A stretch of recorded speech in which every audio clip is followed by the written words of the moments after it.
Hi friends, मैं आपकी परीक्षा दोस्त आज आपको झटपट कराने जा रही हूँ झेन की देन चैप्टर के प्रश्न उत्तर।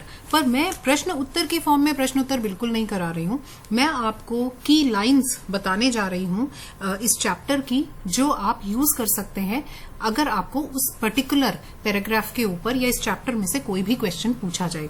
मेरी कोशिश है मैंने सारे मेन पॉइंट्स कवर कर लिए हैं ताकि जो भी क्वेश्चन आपको वहां आए आप उसका उत्तर बहुत अच्छे शब्दों में दे सकें।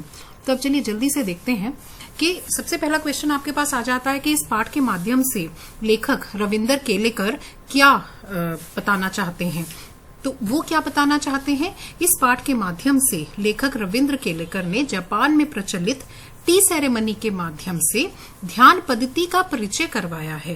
ध्यान के द्वारा दिमाग की अत्यधिक सोच में विराम लगाया जा सकता है।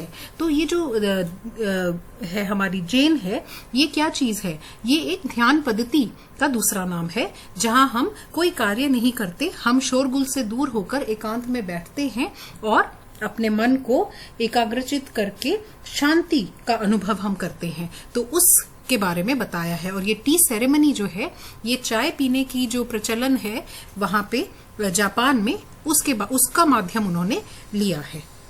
तो आगे देखते हैं, धीरे धीरे करके कनेक्ट करते हैं चैप्टर को जापानीज कल्चर के साथ। तो अब इसमें क्वेश्चन क्या आएगा आपको इस पैराग्राफ में से, इसमें से दो क्वेश्चन बनते हैं। पहला कि जापानी लोग जो है वो तनावग्रस्त क्यों रहते हैं। तो दूसरा बनेगा कि जापान के लोग जो हैं वो किस होड़ में लगे हैं, किस प्रतिस्पर्धा में लगे हैं और ऐसा क्यों है। तो सिंपल सी बात है कि हुआ क्या था कि अमेरिका द्वारा जापान के शहरों को नष्ट कर दिए जाने के बाद जापानियों में अमेरिका से आगे निकलने की जैसे होड़ सी लग गई और इस होड़ में एक दिन का काम 1 घंटे में करते हैं, इसलिए उनका मस्तिष्क सदा तनावग्रस्त रहता है और वो मानसिक रोगों के शिकार हो जाते हैं। ठीक है, तो ये दोनों क्वेश्चंस अगर आपसे पूछे जाते हैं, आप ये पैराग्राफ लिख के उसका आंसर कर सकते हैं। नेक्स्ट, एक और क्वेश्चन बनता है कि लेखक ने जापानियों को स्पीड इंजन क्यों कह डाला या क्यों कहा। तो बिल्कुल हमने अभी पढ़ा ना कि वो एक होड़ में है, ठीक है, प्रतिस्पर्धा में है। क्यों उस प्रतिस्पर्धा में है और उसके बाद वो क्या कर रहे हैं, वो प्रगति करना चाहते हैं तीव्र गति से, इसलिए उनका दिमाग भी तेज रफ्तार से स्पीड इंजन की भांति सोचता है और इसीलिए लेखक ने उन्हें स्पीड इंजन कह दिया। ठीक है, तो ये आपका कितने वर्ड्स का आपने आंसर लिखना है, लॉन्ग आंसर है, शॉर्ट आंसर है, उस हिसाब से आप इस इंसिडेंट को वहां पे लिख सकते हैं। तो आप एक ये पैराग्राफ और लर्न कर लें। फिर हम बात कर रहे हैं क्योंकि वो उनकी मनोस्थिति अच्छी नहीं है, वो तनावग्रस्त रहते हैं, तो कहीं ना कहीं आपको लेखक ले जा रहा है उनके एक particular style of drinking tea पर, एक स्पेशल जगह पर आपको लेखक लेके जाना चाहता है। तो फिर चाय पीने की विधि को क्या कहते हैं वो बताता है आपको।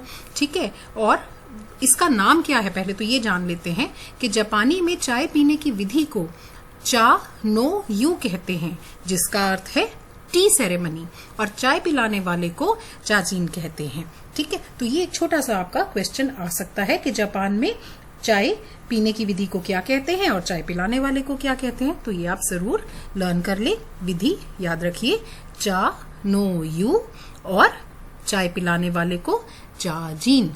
ठीक है, चलिए नेक्स्ट। अब जब चाय पिलाने की ही बात आ गई तो इसके बारे में पता होना चाहिए कि क्वेश्चन क्या बनेगा कि जापान में चाय कहाँ पिलाई जाती है और उस स्थान की विशेषता क्या होती है।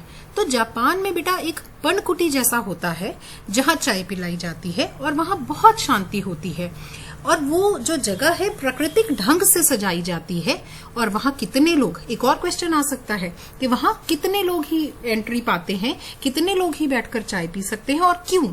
तो उसका आंसर बनेगा कि वहाँ उसे प्राकृतिक ढंग से सजे हुए स्थान पर केवल 3 लोग ही बैठकर चाय पी सकते हैं, ताकि ज्यादा लोग होने की वजह से अशांति का माहौल जो है वो ना बने। वहां पे अत्यधिक शांति का वातावरण होता है। ये जो स्थान है पर्णकुटी है, यहाँ पे बहुत शांति होती है। अब अगला क्वेश्चन उन्होंने आपको इस पर्णकुटी में पहुंचा दिया। अब वहां पे कौन है, मेन कौन है, हमने अभी पढ़ा था, नाम बताओ मुझे जल्दी से, जल्दी बोलो, सोचो सोचो। चाजीन। ठीक है, तो अब विजुलाइज करो कि आप वहां पहुंच गए, बिल्कुल शांति है, सिर्फ 3 लोग हैं, कोई किसी से बातचीत नहीं कर रहा। तो चाजीन का बिहेवियर कैसा है, वो कैसे अपने कार्य करता है जो आपको चाय पिलाने वाला है, तो ये भी पूछा जा सकता है। और ये भी पूछा जा सकता है कि वो क्या क्या कार्य करता है। ठीक है, तो क्या क्या क्रियाएं करता है, किस तरह से करता है। तो चाजीन द्वारा अतिथियों का उठकर स्वागत करना, आराम से अंगीठी सुलगाना, चायदानी रखना, दूसरे कमरे से चाय के बर्तन लाना, उन्हें तौलिए से पहुंचना, ये पहुंचना नहीं, पहुंचना, चाय को बर्तनों में डालने आदि की सभी क्रियाएं गरिमापूर्ण ढंग से की जाती हैं। तो मतलब वो बहुत आराम से, अच्छे और सहज ढंग से सारी अपनी प्रक्रियाओं को पूर्ण करता है। तो उसका स्टाइल ऑफ वर्किंग के ऊपर भी क्वेश्चन आ सकता है कि वो क्या क्या क्रिया करता है और वो किस ढंग से करता है। तो वो एक गरिमापूर्ण ढंग से सभी क्रियाएं अपनी करता है। तो अब आप वहां पहुंच गए। ठीक है, आपने चाजीन का बिहेवियर भी समझ लिया कि क्या है। अब आपके पास नेक्स्ट क्या है कि अच्छा, वो भी पूछ लिया कि कितने लोगों को प्रवेश दिया जाता है। तो अब हमारे लेखक ने भी वहां पे चाय पी ली। अब जब लेखक वहां पे चाय पी रहा है तो वो चाय पीने के बाद उसने स्वयं में क्या परिवर्तन महसूस किया, उसके बारे में भी हमें पता होना चाहिए। तो वहां पे चाय पीते हुए लेखक ने महसूस किया कि जीवन की भागदौड़ से हटकर भूत और भविष्य की चिंता छोड़कर वर्तमान पल को शांति से जीना टी सेरेमनी का उद्देश्य है।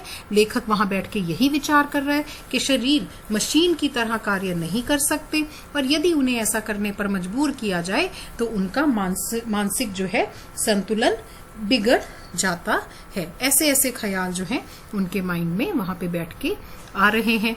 और वो क्या महसूस कर रहे हैं, क्यों उनके माइंड में ऐसे ख्याल आ रहे हैं, क्योंकि वहां का माहौल ही ऐसा है ना। वो क्या महसूस कर रहे हैं कि उनका दिमाग धीरे धीरे चलना बंद हो गया है और उसे सन्नाटे की भी आवाजें सुनाई देने लगी हैं। भूत और भविष्य दोनों के चिंतन से मुक्त हो चुका है और सुखद पल व्यतीत कर रहा है। तो जब उन्हें सोचने का समय मिला, उन्हें अच्छे इसकी शांति की अनुभूति हुई, तो उन्हें ऐसे लगा कि ये पल जो है, ये सब बातें उनके दिमाग में आई कि मानसिक संतुलन जो है वो बहुत इंपॉर्टेंट है, वर्तमान पल को शांति से जीना ही इंपॉर्टेंट है और वही ये टी सेरेमनी का जापान में उद्देश्य भी है। ठीक है, तो ये क्वेश्चंस बनते हैं कि चाय पीने के बाद लेखक ने स्वयं में क्या परिवर्तन महसूस किया, या ये भी कह सकते हैं कि वर्तमान काल में जीने का अनुभव कैसा है कि बहुत आपको शांति मिलती है, आपको अनंत काल में जैसे आप जी रहे हो ऐसा अनुभव होने लग जाता है। ठीक है, इसके बाद और क्या इसमें ये भी क्वेश्चन आ सकता है कि चाय पीते हुए, टी सेरेमनी की चाय पीते हुए उन्होंने क्या निर्णय लिया। तो यही निर्णय लिया ना कि हम ना आगे के लिए सोचेंगे ना पीछे के लिए सोचेंगे, हम वर्तमान में जीने का निर्णय जो है उन्होंने शांतिपूर्ण जीवन व्यतीत करने का निर्णय उन्होंने लिया। तो ये इतना सा आप अगर जान लेंगे तो आप बहुत सारे क्वेश्चंस को आप आंसर कर सकते हैं। ठीक है, तो हमने उनके महसूस करने पे, निर्णय लेने पे हमने सारी बातें कही। और उसके बाद जो आपका एक लास्ट वो बनता है निर्णय की बात। निर्णय की बात जो है हमने अभी कर ली है वैसे कि वर्तमान क्यों उन्होंने ऐसा निर्णय लिया, क्यों उन्होंने कहा कि यही सत्य है, क्योंकि वो ये कहते हैं कि भूतकाल तो चला गया और कभी नहीं आएगा और जो भविष्य है वो अभी आया ही नहीं। तो दोनों की चिंता को छोड़कर वर्तमान में जीना और वास्तविक आनंद लेना ही सही है। ठीक है, समझ आ गई आपको बात। तो अगर आपको कोई भी क्वेश्चन पूछता है पर्सन कि लेखक के मित्र ने मानसिक रोग के और उन्होंने जापानीज कल्चर को कहाँ से सीखा समझा, अपने मित्र से बातचीत की तो उसने बताया। तो अगर आपको ये भी क्वेश्चन आता है कि लेखक के मित्र ने मानसिक रोग के क्या क्या कारण बताए, तो बिल्कुल कि गति हमने बढ़ा दी अपने कार्य की, बहुत तेज दौड़ रहे हैं हम, आर्थिक रूप से आगे बढ़ना चाहते हैं, प्रतिस्पर्धा में लगे हुए हैं, तो वही बातें बेटा घूम फिर कर आप लोगों ने लिख देनी है कि इसी वजह से हमारा जो मन है वो तनावग्रस्त है और हमारा मानसिक, क्योंकि हम मशीन की तरह, भी हमने पढ़ी ना ये वाली लाइन भी कि हम मशीन की तरह जो है वो चल रहे हैं। ये देखिए कि शरीर मशीन की तरह कार्य नहीं कर सकते और अगर हम उन्हें ऐसा करने पे मजबूर करें तो मानसिक संतुलन बिगड़ जाता है। एक ऐसा भी क्वेश्चन आ सकता है कि लेखक के अनुसार सत्य केवल वर्तमान है, उसी में जीना चाहिए, ऐसा क्यों, और अगर ऐसा नहीं करेंगे तो क्या होगा। तो बिल्कुल यही लाइनें आप लिखेंगे, है ना। और क्यों चिंता छोड़ देनी चाहिए, ये भी हमने कहा कि जो वर्तमान है, जो भूतकाल है वो चला गया, भविष्य अभी आया ही नहीं। तो यही बातें बेटा आपने इधर से उधर, उधर से इधर करके, यही अगर आप पॉइंटर्स जो मैंने आपको दिए हैं अगर आप लर्न कर लेते हैं, आई एम डैम श्योर कि आपका कोई भी क्वेश्चन अनआंसर्ड बिल्कुल भी नहीं जाएगा।